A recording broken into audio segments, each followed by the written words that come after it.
Hello সবাইকে, আমি অর্পিতা। আরও একটা মিনি ব্লগে তোমাদের সবাইকে স্বাগত। আজকে বিকেলে আমরা কোনো প্ল্যান ছাড়াই বেরিয়ে পড়েছিলাম। এই দেখো, এখানে ব্লগিংয়ের ব্যর্থ প্রচেষ্টা চলছে, আর আমার সাথে যাকে দেখছো সে হলো আমার এক বোন কাম বন্ধু।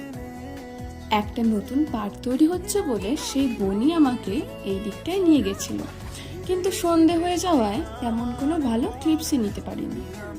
এরপর একটু ঝিরিঝিরি বৃষ্টি শুরু হয়, আর সেই বৃষ্টিতে হাঁটতে হাঁটতে আমরা পৌঁছে যাই কর্ণজোড়ায় অবস্থিত বিরসা মুন্ডা মার্কেট কমপ্লেক্সে। ভেতরে গিয়ে 2 কাপ চা আর পিৎজা অর্ডার করে দিই। অর্ধেক চা শেষ করার পর আমার চিয়ার্স করার কথা মনে পড়ায়, তখন চিয়ার্স করতে গিয়ে আমার বোনের এক্সপ্রেশন দেখো। এরপর পিৎজা চলে আসে, সেটাকে অনেক কষ্টে শেষ করতে হয়েছিল।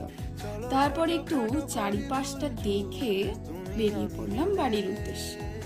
ওকে, টাটা, আবার দেখা হবে নেক্সট ভিডিওতে।